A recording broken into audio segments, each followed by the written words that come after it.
Le Sénégal est un pays vraiment de liberté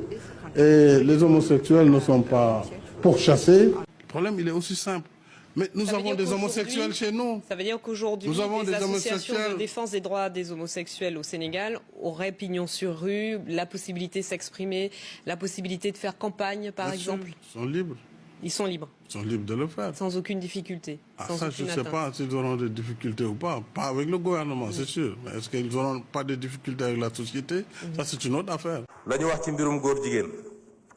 defe naa ñaar ñi ci wax kenn ki moom il est téméraire waaye du ma ko tontu je parle aux Sénégalais démb saisir naa moi-même le président de l'Assemblée nationale pour transmettre ko le projet de loi. C'est le premier projet de loi que je porte moi-même et je l'assume.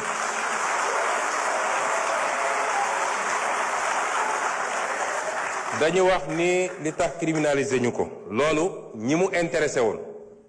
ñu koy xeex mën nañ ci waxtaan ku mu intéressé wul woon démb tey amoo droit wax ci tu es disqualifié ñooñu mu intéressé woon nag ñoom ñëpp ba ñu dajee c'est le lieu mu félicité ànd sàmm jikko yi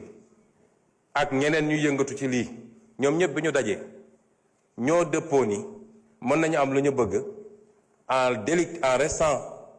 le truc au niveau de délit mën nañu am lu ñu bëgg wala lu ko gën sax moo tax projet bi ànd sàmm jikko yi déposé dañ ko bàyyi ci délit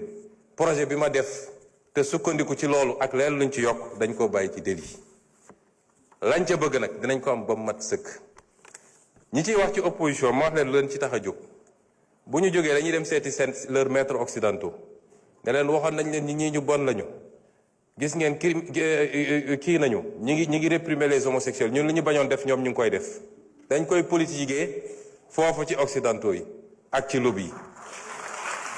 loolu la ñuy def gëmuñu sax li jëm ci loolu su dee temps bi dina ko article 319 toute personne qui aura commis un acte contre nature sera punie d'un emprisonnement de 5 à 10 ans. Donc, et d'une amende de 2 millions à 10 millions de francs. Loolu la ñu wax sans préjudice des autres peines. Si l'acte est commis avec un mineur, le maximum de la peine sera prononcé. Ñu ne le juge ne pourra prononcer le sursis, ni réduire l'emprisonnement au-dessous du minimum de la peine prévue à l'alinéa 1 du présent article. loolu verrouillé nañu juge bi ba moom ci boppam mënatul bàyyi nit mu dem ni mu tuuti 5 ans yi dina ko wax ni mu tuuti kon loolu soxlawoo criminaliser pour am ko ñu teg ci ni tout acte sexuel ou à caractère sexuel entre deux personnes de même sexe constitue un acte contre nature ñu définir ko mësuñu koo définir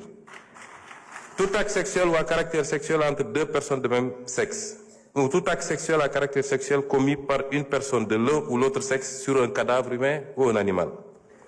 Toute personne qui aura fait par l'un des moyens énoncés à l'article 248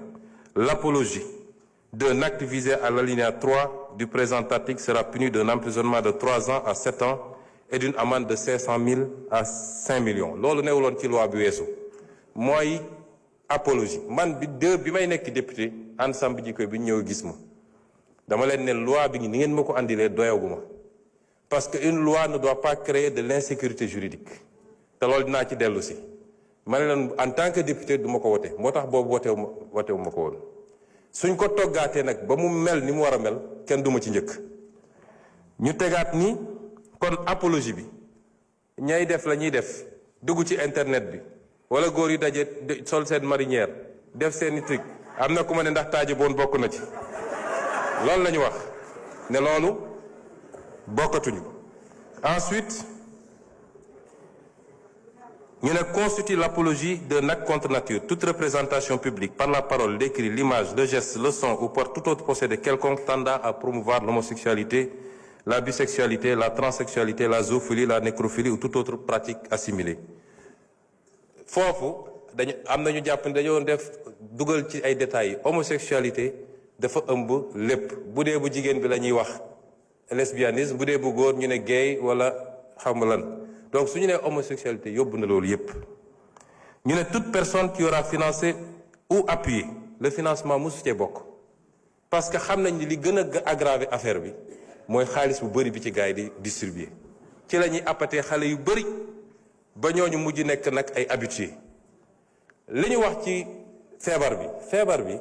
beneen affaire la yeneen loi ñoo ko criminaliser yeneen loi ñoo ko pénaliser kuy transmettre feebar volontairement am na yeneen loi yu ko pénaliser loolu du rek diggante ñi ñuy tuddee borom ñaari tur yi waaye diggante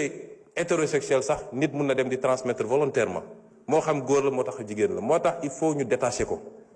ñu ne donc toute personne qui aura financé ou appuyé par quelque moyen que ce soit une personne, un groupe ou une activité en vue de promouvoir ou de magnifier l'homosexualité, la bisexualité, la transsexualité, la zoophilie, la nécrophilie ou toute autre pratique assimilée sera punie des peines prévues à l'alinéa 5 du présent article. Toutefois, n'entrent pas dans le champ d'application du présent article les actes accomplis par les structures et organisations de santé dûment agréées dans le cadre des politiques de santé. loolu tam dafa am ñoo xam ne seen liggéey ci loolu la màcc ñooñu mënuñ leen boole ci loi bi